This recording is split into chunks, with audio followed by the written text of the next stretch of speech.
This is the Horse Radio Network. This is episode 81 of Horse Tip Daily, a different horse tip, a different equine topic, a different equestrian expert every day. Horse Tip Daily brings the world of equine knowledge to you one day at a time. Today's tip is sponsored by Equestrian Collections. For all of your holiday shopping, stop by at equestriancollections.com. Enjoy today's tip.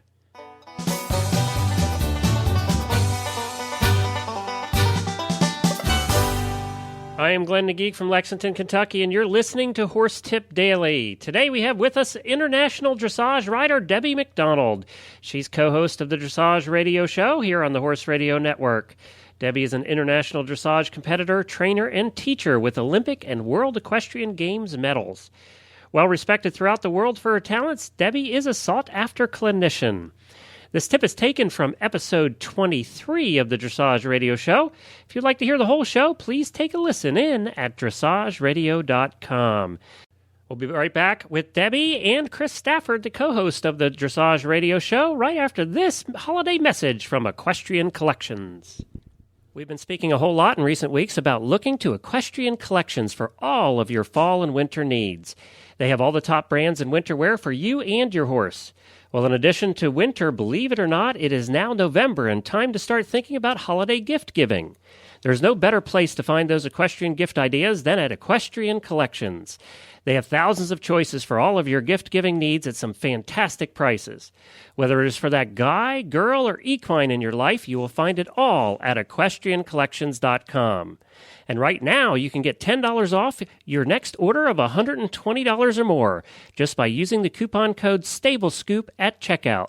That's one word, STABLESCOOP, in the coupon code at checkout for $10 off that next order. Get that holiday shopping started early at equestriancollections.com. Well, Chris, going around as much as I have been lately and doing clinics, the one thing that I really would just like to keep reinforcing is when everybody goes and starts warming up their horses, I think it's so important that people spend a little bit more time than they think they need to in their warm-up and really honestly and truly figure out if they've got their horse really where the rhythm is really correct and the horse feels supple to both directions and they can do transitions in and out of canter, trot, canter.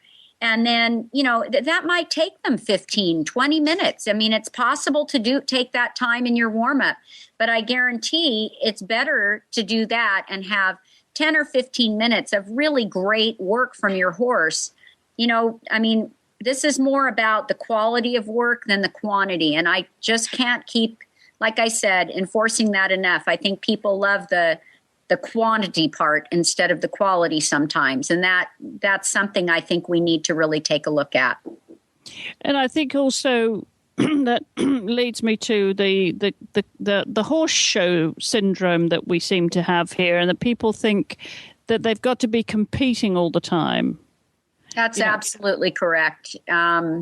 It's good to, I'm not going to say that competing is not good. Obviously, we need to do that and we need to figure out where we are in our training. But what I really think people need to think about is they're always so quick to move up another level just because they showed second level last year. They think they've got to show third the next. And I think they really need to take a look at their quality again, is what I'm saying, of the work that they're doing and the scores that they're getting, and really take care of the future of our sport. And consolidate with what you've learned, and when you come away from a competition, just do a complete review. What worked, what didn't work, and consolidate on your homework, don't you? Wouldn't you agree, Debbie? I mean, that's what's so important, is the foundation. It's like a building block. Well, that's exactly. I mean, that is like the pyramid. We have to go back sometimes, if not every day, at some point in our riding, and solidify the basics. And that's what it's about. I mean, when those are really grounded and really, really enforced, and the horse is really with you, the collection and the upper level movements are really not that difficult. But it's just that people get in a hurry. And why do you think that is, Debbie? Do you think it's our culture or a generational thing? Why do you think it is that people, are impatient about competing, feeling they have to keep moving forward, competing, moving up the levels instead of concentrating on, solidifying and stabilizing the basics and getting more excellent in those movements that they, Right. then, why do you think there's such impatience there? Well, I do think a lot of it is our culture. I mean, you look at our everyday life, we're always seem to be in a hurry.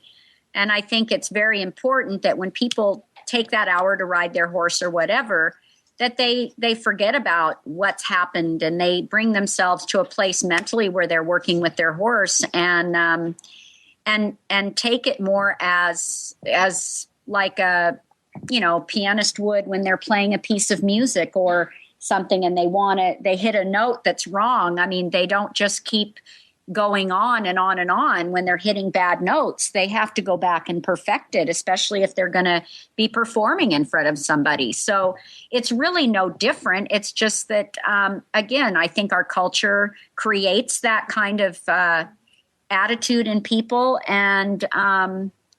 And I think it is fun for the amateurs to feel that movement of, the little upper level stuff. And I think they should. That's what I said. They're the supporters of our sport. But I think as trainers, it's also our job to make sure that it's done correctly and in the proper amount of time. And when you're going around teaching as much as you do, Debbie, do you get any resistance from riders, maybe from impatience from children or younger people? Or what kind of response do you get? Do you get people turning around and saying, look, no, I rode second level last year, it's time I moved on? Do you get that kind of agitation from them? No, I really don't, Chris. And the reason I don't is because when I test them, to make sure that they know exactly what they think they know, and then they realize how little that they did know or how much better that their horses can go. I think it makes them feel like, oh God, I can make that score that was a 62, a 68. And that's kind of exciting them, knowing that they can do something a little differently to improve that, I think gives them a boost. I don't think it deflates them by any sense of the game. Well, that's good to hear, because I think, so much of the pure horsemanship is so fundamental, and so often, we see people drifting away from this. I think of George Morris, of course, who is passionate about establishing good horsemanship and not necessarily showmanship, that you don't have to go out and compete every time. He's been a great advocate of that too, hasn't he, in the jumping world? Absolutely. I mean, I grew up with George's philosophy my whole life, and I think a lot of us in that era did. And, I think that's something we can continue to pass on through generation and generation. And that's kind of my hope, is that I can pass a little bit of that on and continue growing the sport.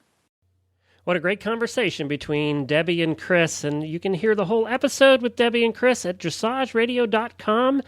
Episode number 23.